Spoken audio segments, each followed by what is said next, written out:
വിമാനത്താവളങ്ങൾക്കുള്ള point of call പദവിയിൽ കേരളത്തെ പൂർണ്ണമായും അവഗണിച്ച് കേന്ദ്ര സർക്കാർ.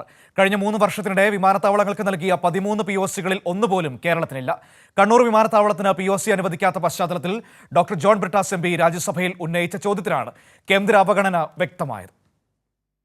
വ്യോമയാന സഹമന്ത്രി മുരളീധർ മോഹോൾ രാജ്യസഭയിൽ എഴുതി നൽകിയ മറുപടിയിലാണ് കേന്ദ്ര അവഗണന വ്യക്തമാകുന്നത്. കഴിഞ്ഞ 5 വർഷത്തിനിടെ രാജ്യത്തെ വിവിധ വിമാനത്താവളങ്ങൾക്ക് പോയിന്റ് ഓഫ് കോൾ പദവി നൽകിയ വിശദാംശങ്ങൾ ഉന്നയിച്ചായിരുന്നു ഡോക്ടർ ജോൺ ബ്രിട്ടാസ് MPയുടെ ചോദ്യം. 5 വർഷത്തിനിടെ വിവിധ സംസ്ഥാനങ്ങളിലെ വിമാനത്താവളങ്ങൾക്ക് 13 POCകൾ നൽകിയിട്ടുണ്ടെന്ന് കേന്ദ്ര സർക്കാർ വ്യക്തമാക്കി. ഇവയിൽ ഒന്നുപോലും കേരളത്തിലെ വിമാനത്താവളങ്ങൾക്ക് നൽകിയിട്ടില്ലെന്നും കേന്ദ്രം സമ്മതിച്ചു. ഇറ്റലിയിലേക്കുള്ള വിമാനങ്ങൾക്കായി കൊച്ചിൻ എയർപോർട്ടിന് പകരം അമൃത്സർ എയർപോർട്ടിലേക്ക് POC മാറ്റുന്നതിന് കേന്ദ്ര സർക്കാർ അംഗീകാരം നൽകിയിട്ടുണ്ട്.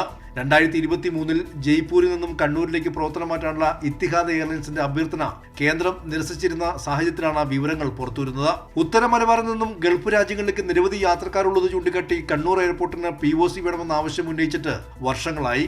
കേന്ദ്ര സഹമന്ത്രിയുടെ മറുപടിയിലൂടെ കേന്ദ്ര സർക്കാരിന്റെ ഏകപക്ഷീയവും വിവേചനപരവുമായ സമീപനമാണ് വ്യക്തമാകുന്നതെന്ന് ഡോക്ടർ ജോൺ ബ്രിട്ടാസ് MP പ്രതികരിച്ചു.